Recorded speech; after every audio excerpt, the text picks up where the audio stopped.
Hello hi नमस्कार। मैं धर्मेंद्र कुमार आप सभी का आपके अपने यूट्यूब चैनल पर हार्दिक स्वागत एवं अभिनंदन करता हूं।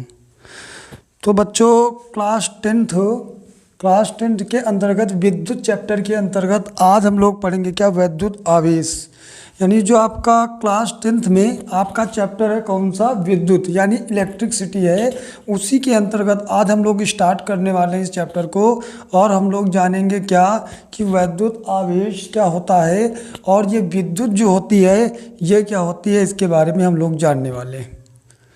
तो ऐसा क्या होता है कि आप जब भी देखते हैं कि कहीं से भी आप पढ़ें, मैं ये नहीं कहता हूँ कि आप कहाँ से पढ़े हुए हैं, ऑफलाइन पढ़ें या ऑनलाइन पढ़ें, तो मैं देखता हूँ कि हमेशा जो बच्चे होते हैं उन्हें क्या होता है कि विभवांतर पढ़ा दिया गया, विभव पढ़ा दिया गया, ओम का नियम पढ़ा दिया गया और बहुत सारे चैप्टर हैं जो ऐसे इधर उधर करके सब पढ़ा दिए जाते हैं।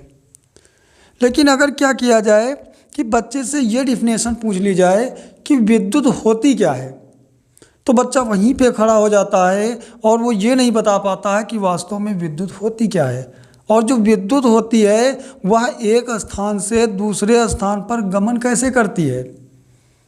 और जब ये क्वेश्चन रखा जाता है कि बच्चे के सामने, तो बच्चा तुरंत खड़ा हो जाता है। तो आज हम लोग क्या करेंगे, सबसे पहले मैं आपको बताऊंगा कि विद्युत होती क्या है, उसके बाद में मैं आपको आगे विद्युत आवेश क्या होता है, विद्युत जो होती है वो कैसे गमन करती हैं और ऐसे कौन कौन से कारण हैं जिन कारणों से जो विद्युत होती है ना एक स्थान से दूसरे स्थान पर जाती है। ये सारी की सारी बातें मैं आपको बताऊंगा। उसके बाद में मैं चैप्टर के जो आगे जैसे आपका विभवांतर है, विभव है, या फिर इसकी जितनी भी डिफिनेशंस हो गई, या फिर आपके इसके जो न्यूमेरिकल है ना, वो सारी की सारी चीज़ें मैं पढ़ाने वाला हूँ। लेकिन आज की जो क्लास है ना वो आपके लिए जो फंडामेंटल है, आधारभूत है, उसके लिए मोस्ट इम्पॉर्टेंट है। बात समझ में आ रही है ना। तो आज हम लोग केवल फंडामेंटल पढ़ेंगे विद्युत के बारे में, उसके बाद में ही हम लोग क्या करेंगे, आगे बढ़ेंगे। तो चलिए क्लास को स्टार्ट करते हैं। पहले मैं आपको बता दूं कि मान लीजिए कि जैसे कोई वस्तु है, जैसे मैंने कह दिया कांच की एक छड़ है और जब हम लोग इसे क्या करते हैं कि रेशम से रगड़ते हैं तब उसमें क्या होता है, अपने से छोटी वस्तुओं, यानी जैसे मान लीजिए ये बड़ी वस्तु है और ये आपका क्या है, कांच की छड़ है, और मैं इसे अगर रेशम से रगड़ दूं तो क्या होता है, इसमें अपनी से जो छोटी वस्तुएं होती हैं उनको आकर्षित करने का गुण आ जाता है। और जब ये गुण आ जाता है तो हम ये कहते हैं कि वस्तु में क्या हो गया है, आवेश आ गया है, यानी चार्ज आ गया है, यानी जो वस्तु है वो आवेशित हो गई है।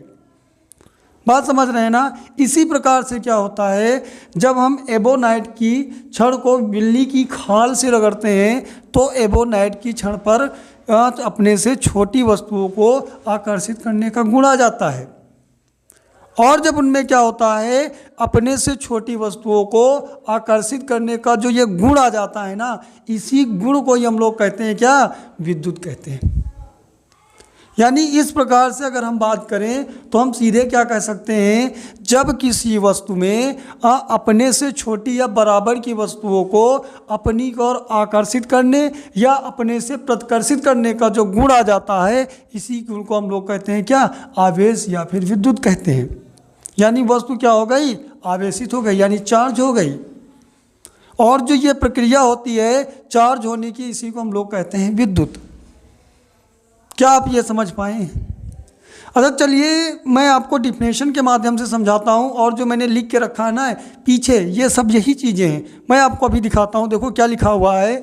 जब हम कांच की छड़ को रेशम से रगड़ते हैं तो छड़ में अपने से छोटी वस्तुओं को अपनी ओर आकर्षित करने है ना गुण उत्पन्न हो जाता है। यानी क्या कह रहा है, जो मैंने आपको पहले ही बताया था कि जब हम क्या करते हैं, रेशम की छड़ को क्या करते हैं, जो कांच की छड़ को रेशम से रगड़ते हैं तो उसमें क्या होता है, आकर्षण का गुण आ जाता है ना। उसके बाद में कह रहा है, उसी प्रकार जब हम एबोनाइट की छड़ को बिल्ली की खाल से रगड़ते हैं तो छड़ में अपने से छोटी वस्तुओं को आकर्षित करने का गुण आ जाता है। बात समझ में आ रही है। ये क्या कह रहा है, आकर्षित करने का गुण आ जाता है। और लिखा है इस गुण को ही विद्युत आवेश यानी इलेक्ट्रिक चार्ज कहा जाता है। यानी जो क्या हुआ, किसी वस्तु को, जैसे मान लीजिए मैंने क्या किया, रगड़ा, और इसके बाद में दो वस्तुएं हैं, एक ये है और एक ये। अब इसने क्या किया, इसको अपनी ओर आकर्षित करना स्टार्ट कर दिया। इससे छोटी वस्तु को, जैसे इसका ये मैं निकाल लूँ, यानी इसको अपनी ओर क्या हुआ, आकर्षित करने का जो गुण आ गया ना, इसी को हम लोग कहते हैं क्या, विद्युत कहते हैं, यानी चार्ज कहते हैं, है ना, चार्ज कहते हैं। अब आगे बात करते हैं, क्या कह रहा कि इलेक्ट्रिक चार्ज कहा जाता है और क्षण आवेशित यानी चार्ज हो जाती है, यानी जो आकर्षण करने का गुण ही तो क्या कहलाता है, चार्ज कहलाता है। बात समझ में आ रही है ना। आगे क्या करा, अर्थात वह कारण जिससे क्षण आवेशित होती है उसे विद्युत या इलेक्ट्रिसिटी कहते हैं।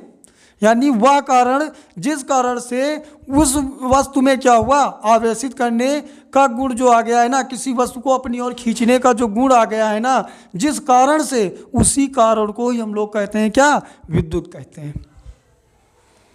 ठीक है, यहाँ तक आपको समझ में आ गया होगा।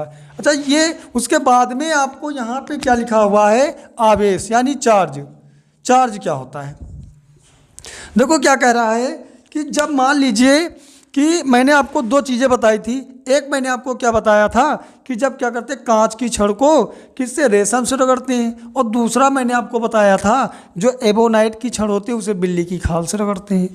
तब क्या होता था कि जब मैंने जो कांच की छड़ थी उसे किससे रगड़ा था, रेशम से, तब उनमें क्या हुआ था कि एक में एक चार्ज आया था। उसी प्रकार से क्या हुआ था, जब एबोनाइट को बिल्ली की खाल से रगड़ा था तब उसमें एक चार्ज आया था। तो जो ये दो चार्ज आए हैं ना, इन्हीं चार्जों को ही हम लोग कहते हैं आवेश। और ये दो प्रकार के होते हैं, एक आपका होता है धनात्मक और दूसरा होता है ऋणात्मक। यानी लिखा भी है आपका क्या, आवेश दो प्रकार के होते हैं, एक वह जो कांच को रेशम से रगड़ने पर कांच पर उत्पन्न होता है, बात समझ में आ रही है ना, और कह रहा दूसरा जो एबोनाइट को बिल्ली की खाल से रगड़ने पर एबोनाइट पर उत्पन्न होता है। पहले को क्या कहते हैं, धन आवेश या पॉजिटिव चार्ज, और दूसरे को ऋण आवेशित यानी निगेटिव चार्ज कहते हैं। समझ में बात आ गई। इस प्रकार से आपको समझ में आ गया होगा कि जो आपके आवेश होते हैं वह दो प्रकार के होते हैं। आशा ये आपको यहाँ तक समझ में आ गया होगा। अगर यहाँ तक आपको समझ में आया हो ना, तो इसके आगे हम लोग बढ़ जाएं। ठीक है, तो चलिए आगे बढ़ते हैं। अब आगे हम लोग बात करेंगे किस पर, मुक्त इलेक्ट्रॉन मॉडल के आधार पर विद्युत चालन की व्याख्या। यानी अगर हम ऊपर में ये बात समझ में आई है तो आखिर ये क्या मामला है, ये क्या मसला है। तो बच्चों, इस बात को समझने के लिए हम आपको ले चलते हैं क्या, केमिस्ट्री की तरफ थोड़ा सा ले चलेंगे। मैं आपको कुछ बातें बताऊंगा, उसके बाद में जब मैं आपको ये बताऊंगा ना, तो ये आप सारी बातें अपने आप ही समझ जाओगे। तो आपने केमिस्ट्री में छोटी क्लासों में ही पढ़ लिया होगा, लगभग 7-8 में ही पढ़ा दिया जाता है क्या, परमाणु यानी एटम के बारे में। यानी जब भी कोई पदार्थ होता है, जैसे मान लीजिए ये आपका कोई पदार्थ है और ये क्या हुआ है, छोटे छोटे कणों से मिलकर बना हुआ है, और कणों में ही आपके पाए जाते हैं परमाणु। मैंने एक वस्तु ले ली, जैसे मैंने कह दिया क्या, पहले आप इसका स्क्रीनशॉट ले लीजिए, फिर मैं आगे थोड़ा सा बढ़ जाता हूँ। फटाफट आप इसका स्क्रीनशॉट लीजिए। ठीक है, हो गया, स्क्रीनशॉट आपने ले लिया, नहीं क्लास को रोक करके स्क्रीनशॉट ले लीजिएगा। तो देखिए, जैसे मान लिया जाए मैंने क्या कहा कि मेरे पास एक लकड़ी है, ये आपकी क्या है, मैंने बना दी लकड़ी, ये आपकी बनी हुई है, कोई भी एक लकड़ी मैंने ले ली, और ये क्या है, एक पदार्थ है। और ये क्या है, ये जो लकड़ी है ना, लकड़ी ये किससे बनी हुई है, लकड़ी बनी हुई है कणों से। और ये जो कण है ना, ये कण इसमें पाए जाते हैं आपके क्या, परमाणु, परमाणु पाए जाते हैं। समझ में बात आ रही है ना, इसमें आपके पाए जाते हैं क्या, परमाणु पाए जाते हैं। और यही जो परमाणु होते हैं ना, ये बहुत सारे जो परमाणु होते हैं, यह इलेक्ट्रॉन, प्रोटॉन और न्यूट्रॉन से मिलकर बने हुए होते हैं। मेरी बात समझ में आ रही है ना। मैंने क्या कहा कि ये आपकी एक लकड़ी है, पदार्थ है, और पदार्थ जो होता है वो कणों से मिलकर बना है, और जो कण बने हुए हैं वो परमाणु से मिलकर बने हैं। अब जब परमाणु की बात करेंगे तो परमाणु में क्या होता है, 3 चीज़ें पाई जाती हैं। एक आपका पाया जाता है इलेक्ट्रॉन, एक आपका पाया जाता है प्रोटॉन, और तीसरा पाया जाता है न्यूट्रॉन। यहाँ पे मैंने क्या किया है, परमाणु की संरचना बनाई है। और परमाणु की जो संरचना बनाई है, ये परमाणु का जो केंद्र बिंदु होता है इसे हम लोग कहते हैं क्या, नाभिक। और इसी नाभिक में आपके दो पाए जाते हैं क्या, एक पाया जाता है आपका न्यूट्रॉन, एक आपका पाया जाता है क्या, प्रोटॉन। यानी क्या होता है, जो आपका परमाणु है और इसी में मैंने एक और बताया था जिसका नाम होता है क्या, इलेक्ट्रॉन। यानी इस प्रकार से जो आपका परमाणु होता है वो तीन से मिलकर बना हुआ होता है। एक आपका होता है कौन सा, एक आपका होता है इलेक्ट्रॉन, एक आपका होता है प्रोटॉन, एक आपका होता है कौन सा, न्यूट्रॉन। और यही जो तीनों होते हैं ना, किसी भी वस्तु में विद्युत के चालन के लिए ही होते हैं। अब कैसे होते हैं इस पर हम लोग आगे चर्चा करेंगे। देखिए, जैसे मान लिया जाए ये होता है इसका क्या, नाभिक। और नाभिक की जो खोज की थी ना वो रदरफोर्ड साहब ने की थी। और रदरफोर्ड साहब ने क्या किया था, अल्फा कणों का प्रकीर्णन कराया था और प्रकीर्णन द्वारा बताया था कि वास्तव में जो होता है ना, परमाणु के अंदर नाभिक पाया जाता है और नाभिक में आपके इलेक्ट्रॉन और प्रोटॉन पाए जाते हैं। और जब ये बात की थी और कहा था कि जो इनमें जो आपका न्यूट्रॉन और प्रोटॉन होता है, जिनमें जो न्यूट्रॉन होता है इस पर कोई चार्ज नहीं पाया जाता, लेकिन जो आपका ये वाला होता है प्रोटॉन, प्रोटॉन पे चार्ज पाया जाता है 1.6 × 10⁻⁻19 इतना पाया जाता है। लेकिन यहाँ पे क्या होता है, ये पॉजिटिव होता है, यानी जो इस पर चार्ज होता है वो पॉजिटिव होता है और इस पर न्यूट्रॉन पर कोई चार्ज नहीं होता है। चार्ज ना होने के कारण इसे हम लोग क्या कहते हैं, न्यूट्रल है ये। और उसके बाद में क्या होता है, जो आपका इलेक्ट्रॉन होता है इस पर भी जो चार्ज पाया जाता है वह 1.6 × 10⁻⁻19 ही पाया जाता है, लेकिन इस पर जो चार्ज होता है वो माइनस में होता है। अब आप देखेंगे कि जब आपके नाभिक में इस पर आपका प्लस आवेश पाया गया, ये आपका प्लस आवेश है और ये आपका माइनस है, और जब ये एक प्लस और एक माइनस है तो दोनों में क्या होता है, टकराव होता है और ये दोनों क्या हो जाते हैं, नगण्य हो जाते हैं। इसीलिए कहा जाता है कि जब कोई वस्तु या आपका कोई भी जो होता है पदार्थ, वह जब एक स्थान पर रुका हुआ होता है या फिर एक स्थान पर स्थिर हुई होती है, जैसे ये आपकी रुकी हुई है, तब इस पर किसी भी प्रकार की हलचल नहीं होती है। इसी कारण, क्योंकि एक पर क्या है, प्लस है और एक पर माइनस है, इस कारण से ये क्या हो जाते हैं, नगण्य हो जाते हैं, यानी न्यूट्रल हो जाता है ये। अच्छा, ये क्या हुआ, ये तो मैंने आपको परमाणु के बारे में समझा दिया। अब बात करते हैं इस पर, कर मुक्त इलेक्ट्रॉन मॉडल के आधार पर विद्युत चालन की व्याख्या। अब यहाँ पे क्या होता है, इसे हम क्या, इसे बोलते किसमें नापते हैं, K, L, M और N, यानी चार जो होते हैं इसमें 4 भागों से मिलकर बना हुआ होता है। और इसमें जो होते हैं इलेक्ट्रॉन, इसमें 2, 8, 18 और 32 की फॉर्म में होते हैं। और जब इस फॉर्म में ये पाए जाते हैं तो जो यहाँ पे देखो, जो नाभिक के पास वाले होते हैं ना, वो इसके साथ में बहुत तेज़ी से जकड़े हुए होते हैं। यानी जो ये नाभिक होता है इस पर जो प्लस चार्ज होता है ना, इस वाले माइनस को अपनी ओर खूब तेज़ी से खींचे हुए होता है। इससे क्या होता है, ये चुपचाप एक स्थान पर क्या होते हैं, रुके हुए होते हैं, यानी गमन नहीं कर पाते। लेकिन जैसे जैसे जो होता है, जो जैसे इसमें जो इलेक्ट्रॉन पाए गए, इसमें पाए गए और इसमें पाए गए, वैसे वैसे इन पर क्या होता है कि जो इनमें पकड़ होती है वो धीमे धीमे मजबूत कम होती चली जाती है। और जब इनकी जो पकड़ होती है, यानी आकर्षण जो बल होता है वह कम होता चला जाता है। तो इसमें से क्या होते हैं, कुछ इलेक्ट्रॉन ऐसे होते हैं जो मुक्त होते हैं। मुक्त का मतलब ये होता है जो पदार्थ में बेखौफ जिसे हम लोग कहते हैं आवारा, उसी तरीके के होते हैं और पूरे पदार्थ में गमन करते रहते हैं और गमन करते रहते हैं और हलचल मचाते रहते हैं। और यही जो मुक्त इलेक्ट्रॉन होते हैं ना बेटा, वही क्या होते हैं कि जो विद्युत होती है ना उसके चालन के लिए उत्तरदायी होते हैं। अब आपको ये बात समझ में आ गई होगी। मैंने क्या कहा कि जो आपके ये फ्री वाले इलेक्ट्रॉन होते हैं, जो इस वाले बाहर वाले पार्ट में होते हैं, यही विद्युत के लिए क्या होते हैं, उत्तरदायी होते हैं। वो कैसे, क्योंकि मैंने अभी आपको बताया ना कि इन पे क्या होता है कि जो आकर्षण बल होता है वो बहुत कम होता है। और जिनमें याद रखना कि जितने ज़्यादा मुक्त इलेक्ट्रॉन होंगे उनमें विद्युत चालन उतना ही बेहतर होगा। ये बात आपको समझ में आ गई होगी। अब वही बात ये यहीं पे कहता है, क्या कह रहा है, सभी ठोसों में धातुएं, यानी जो धातुएं होती का वो आपकी विद्युत की बहुत अच्छी चालक होती हैं। जैसे चांदी, सोना, तांबा, ये सब क्या होती हैं, एल्यूमिनियम, ये सब विद्युत की बढ़िया चालक होती हैं।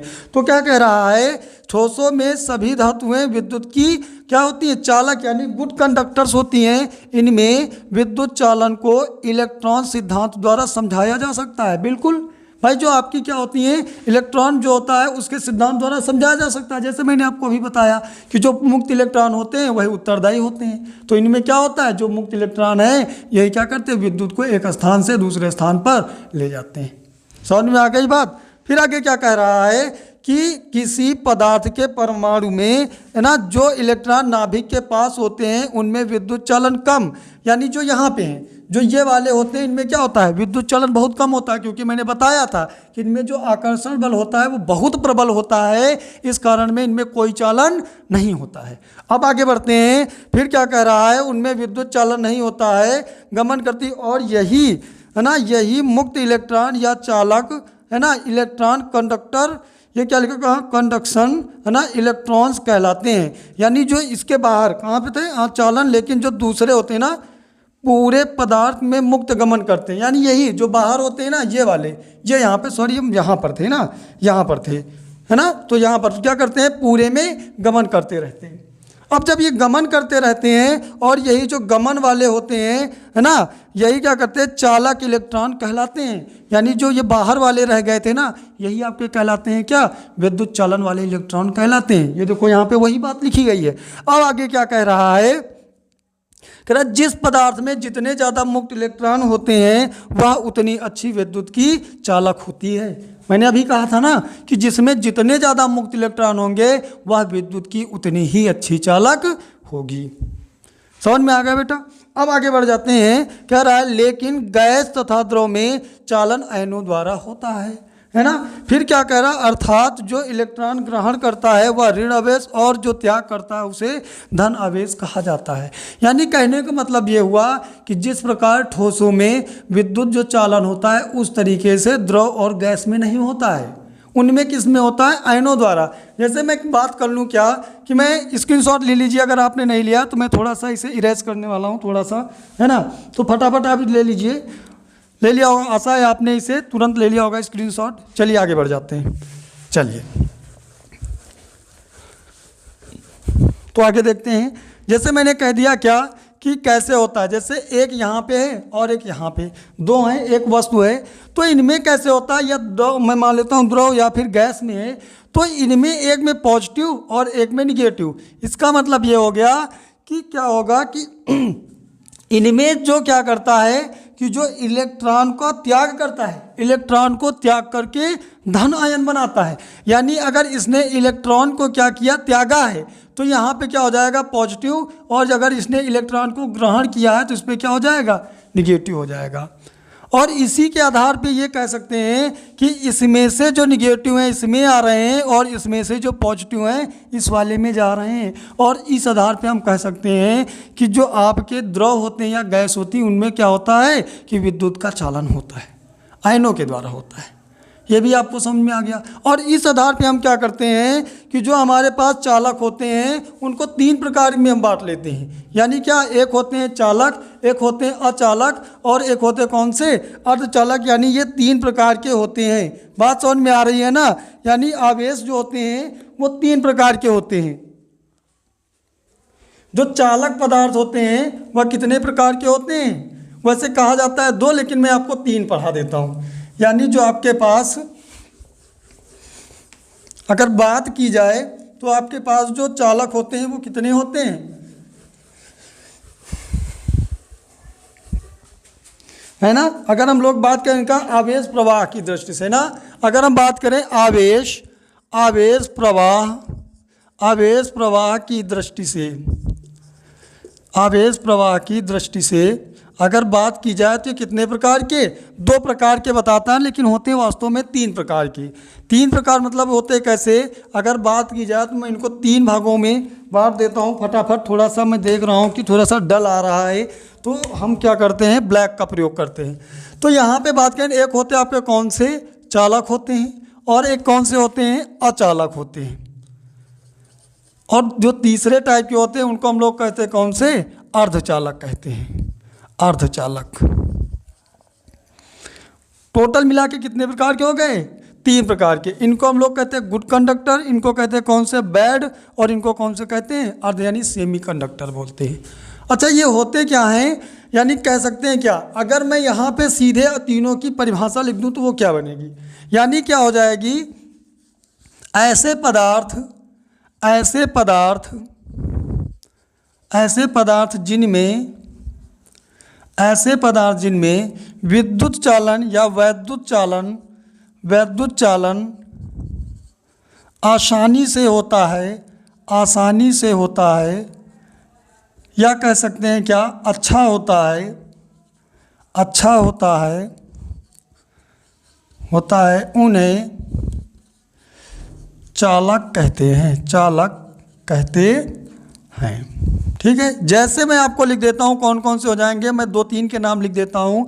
जैसे आपका हो गया कौन सा, सबसे जो अच्छा होता है उसे कहते हैं चांदी, फिर आपका हो गया तांबा, सोना, ऐसे बहुत सारे मैं नाम ले लेता हूँ, 2-3 लिख देता हूँ। जैसे आपका हो जाएगा, पहला मैं चांदी का नाम लिख देता हूँ, जैसे आपका हो गया चांदी, दूसरा आपका हो गया कौन सा, सोना, और मैं लिख देता हूँ तीसरा आपका कौन हो जाएगा, तांबा।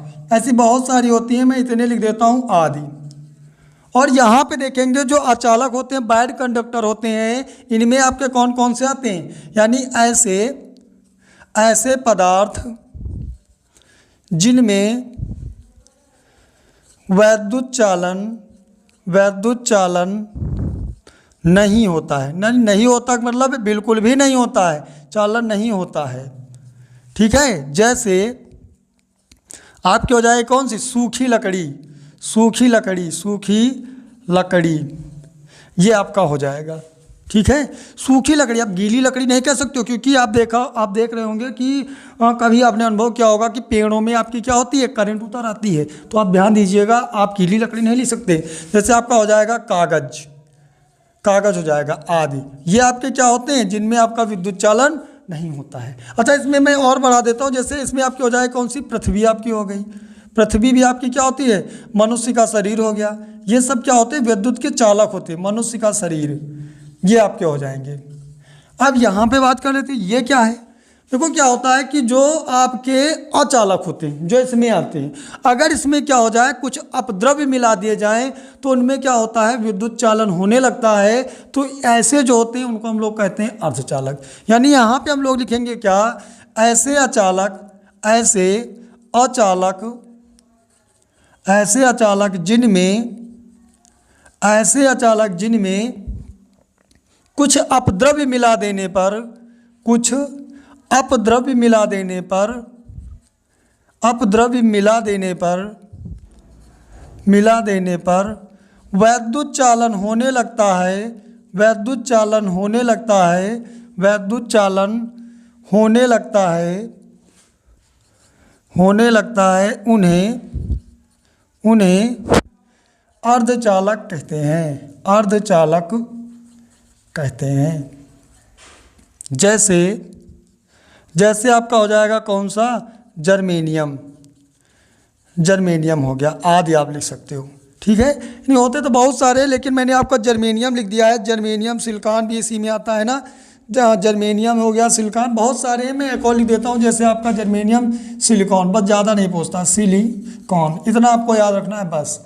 तो इस प्रकार से आपके मैंने बता दिया क्या, आवेश के जो प्रवाह की दृष्टि कितने, चालक, अचालक और कैसे होते हैं, अर्धचालक, यानी 3 प्रकार के होते हैं। तीनों को आपने नोट कर लिया होगा, नहीं किया तो आप इसका स्क्रीनशॉट फटाफट ले लीजिए। तो आज क्या करते हैं कि जो ये क्लास है ना, आज यहीं तक रखते हैं, और फिर क्या करेंगे, जो इसके आगे का होगा, यानी जैसे आपका हो जाएगा विभव, विभवांतर हो गया, या फिर विद्युत धारा होती है, जो इसका फार्मूला जो होता है, इसकी परिभाषा जो होती है, ये सारी की सारी बातें हम लोग क्या करेंगे, अगली क्लास में करेंगे। आज की क्लास को यहीं तक रखते हैं, नहीं क्लास बहुत लंबी हो जाती है ना, तो यहीं तक रखते हैं। यहाँ तक आशा है आपको समझ में आ गया होगा। तो अगली क्लास में मिलते हैं, तब तक के लिए आप अगर मान लीजिए पिछली क्लासेस आप नहीं देखते हमारी तो देख लीजिए। अगर आपने चैनल को लाइक और सब्सक्राइब और शेयर नहीं किया है तो आप एक बार कर लीजिए, जिससे क्या होगा कि जब भी हमारी क्लास आएगी ना तो आपको नोटिफिकेशन प्राप्त हो जाएगी। ठीक है, तब तक के लिए bye bye, tata and take care.